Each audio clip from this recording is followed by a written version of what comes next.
Hi friends, AB360 studio എന്ന YouTube ചാനലിലേക്ക് എല്ലാവർക്കും സ്വാഗതം. എൻ്റെ ഈ ചാനൽ ഇതുവരെ സബ്സ്ക്രൈബ് ചെയ്യാത്തവർ സബ്സ്ക്രൈബ് ചെയ്യുക. മുകളിൽ കാണുന്ന ബെല്ലൈക്കൺ കൂടി അമർത്താൻ ഞാൻ അപ്ലോഡ് ചെയ്യുന്ന വീഡിയോസ് നിങ്ങൾക്ക് നോട്ടിഫിക്കേഷനായി ലഭിക്കുന്നതാണ്. ഫ്രണ്ട്സ്, നമ്മളിന്ന് നോക്കാൻ പോകുന്നത് എങ്ങനെ ഒരു സാധാരണ ഒരു ഫോട്ടോയിൽ പിന്നെ ഒരു ഗൂഗിൾ സെർച്ച് ചെയ്യുന്ന ബാർ നമുക്ക് എങ്ങനെ കൊണ്ടുവരാൻ പറ്റുമെന്നാണ്.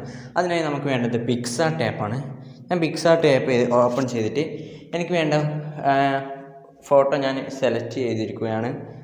ഈ മുകളിൽ കാണുന്ന ഗ്രീനിഷ് ആയിട്ടുള്ള സംഭവമാണ് ഞാൻ ഗൂഗിൾ ബാർ വരുത്താൻ പോകുന്നത്. അപ്പോൾ അത് സെലക്ട് ചെയ്തു. നമ്മുടെ പിക്ക് ഇതാ ലോഡായിക്കൊണ്ടിരിക്കുകയാണ്. ഈ പിക്ക് എന്ന് വെച്ചാൽ ഞാൻ സാധാരണ വെറുതെ ഇരുന്ന് എടുത്തതാണ്, ജസ്റ്റ് നിങ്ങൾക്ക് കാണിക്കാൻ വേണ്ടി മാത്രം എടുത്തതാണ്. ഇത് ഇതിനെക്കാട്ടി നല്ല ആകാശമെല്ലാമാണ്, പക്ഷെ ഞാൻ ജസ്റ്റ് ഒന്ന് എടുത്ത് തരുന്നുള്ളൂ. ലൈറ്റ് കുറച്ച് കളർ മാറ്റിയിട്ട് ഒന്ന് ഭംഗിക്ക് വേണ്ടിയിട്ട് ചെറുങ്ങനെ കളർ മാറ്റിയിട്ടുണ്ട്. നിങ്ങൾക്ക് എന്തും ചെയ്യാവുന്നതാണ്. അപ്പോൾ ഞാൻ ഇതിന് വേണ്ടത് സ്റ്റിക്കർ നിങ്ങൾക്ക് കാണാൻ പറ്റും. ഇതായി മുകളിൽ ഡിസ്കവറിലാണ് പോയിട്ട് സെർച്ച് ചെയ്തത്. ഞാൻ ഓൾറെഡി ഇവിടെ സേവ് ആക്കി വെച്ചിട്ടുണ്ട്. ഇത് ഞാൻ ഡിസ്കവറിൽ നേരത്തെ എടുത്തു വെച്ചതാണ്. അപ്പോൾ ആ ഗൂഗിളിൻ്റെ മാത്രമല്ല ഏത് വേണമെങ്കിൽ നിങ്ങൾക്ക് സെലക്ട് ചെയ്യാം. ഞാനിത് ഗൂഗിൾ എടുത്തിരിക്കുന്നത്.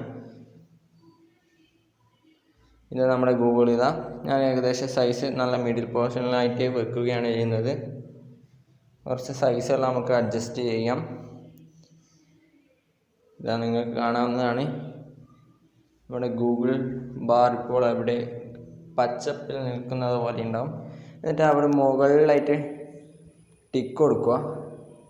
നിങ്ങൾക്ക് കാണാവുന്നതാണ്. ഇപ്പോൾ നല്ല ഭംഗിയുണ്ട്. ഇനി നമുക്ക് ഗൂഗിൾ എന്തെങ്കിലും സെർച്ച് ചെയ്യണമല്ലോ, അതിനായി മാത്രം നമ്മൾ ഒരു ടെക്സ്റ്റ് കൂടി കൊടുക്കുകയാണ്. അപ്പോൾ എന്താ കൊടുക്കുക, അതിനായിട്ട് നമുക്ക് ടെക്സ്റ്റ് ചെയ്യണം. അത് ടെക്സ്റ്റ് റൂളിൽ എടുക്കണം. നിങ്ങൾക്ക് സൈഡ് ബാറിൽ കുറേ ഓപ്ഷൻസ് ഉണ്ട്, അതിൽ ടെക്സ്റ്റ് കാണാൻ കഴിയും. അത് ടെക്സ്റ്റ് എടുക്കുക. ടെക്സ്റ്റ് എടുത്തതിന് ശേഷം നമുക്ക് എന്താണ് ടൈപ്പ് ചെയ്യുക. ഞാനിപ്പോൾ ഇവിടെ വേണമെങ്കിൽ ഒരു ലൈഫ് എന്നങ്ങനെ കൊടുക്കാം. ലൈഫ് ഗൂഗിളിൽ നമ്മൾ ലൈഫ് എന്നുള്ളത് സെർച്ച് ചെയ്യുന്നത് പോലെയാണ് ഞാനിപ്പോൾ കൊടുക്കാൻ ഉദ്ദേശിക്കുന്നത്. ലൈഫ് കൊടുത്തു. അതിനുശേഷം ആ റൈറ്റായിട്ട് ഒരു ടിക്ക് മാർക്ക് കാണാം. ആ ടിക്ക് മാർക്ക് കൊടുക്കുകയാണ് വേണ്ടത്. ടിക്ക് മാർക്ക് കൊടുക്കുക. ടിക്ക് മാർക്ക് കൊടുത്തതിന് ശേഷം നമുക്കിതാ ഇങ്ങനെ വൈറ്റ് ആയിട്ടാണ് നമുക്ക് കാണുക പറ്റുക. അപ്പോൾ നമ്മൾ കളർ സെലക്ട് ചെയ്തിട്ട് ബ്ലാക്ക് കൊടുക്കുക. ഗൂഗിൾ നമ്മൾ ബ്ലാക്ക് ആയിട്ടാണ് കാണുക റിട്ടേണിൽ. ഇപ്പോൾ നിങ്ങൾക്ക് ഫോണ്ട് എന്നുള്ള ഓപ്ഷൻ ഞാൻ സെലക്ട് ചെയ്തിട്ടുണ്ട്. അതിൽ നിങ്ങൾക്ക് കുറേ പല ഫോണ്ട് വെച്ചാൽ എങ്ങനെയൊക്കെയുള്ള എഴുത്തിൻ്റെ രീതികളാണ്. അപ്പോൾ നമ്മളത് ഇഷ്ടമുള്ളത് കൊടുക്കാം. പക്ഷേ അതിന് മുമ്പിലായിട്ട് സൈസ് ഞാൻ അഡ്ജസ്റ്റ് ചെയ്യാൻ നോക്കുന്നുണ്ട്. അഡ്ജസ്റ്റ് ചെയ്യാൻ കുറച്ച് ബുദ്ധിമുട്ട് ഞാനിപ്പോൾ പെടുന്നുണ്ട്.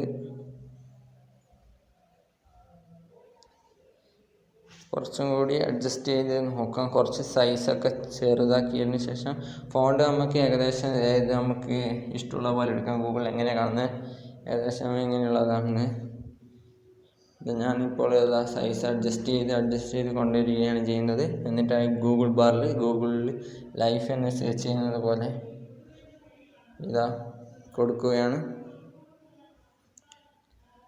കൊടുത്ത് ഏകദേശം ആയിട്ടുണ്ട്.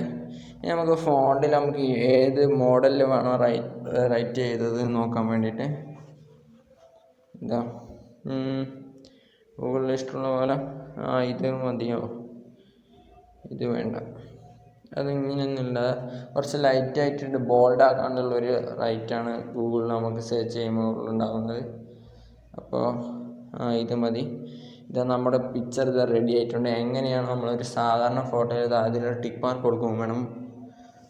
ടോപ്പായിട്ടുള്ളൊരു ടിക്ക് മാർക്ക് നിങ്ങൾ കണ്ടിട്ടുണ്ടാവും. നമ്മുടെ പിക്ചർ നല്ല ഭംഗിയിൽ വന്നിട്ടുണ്ട്.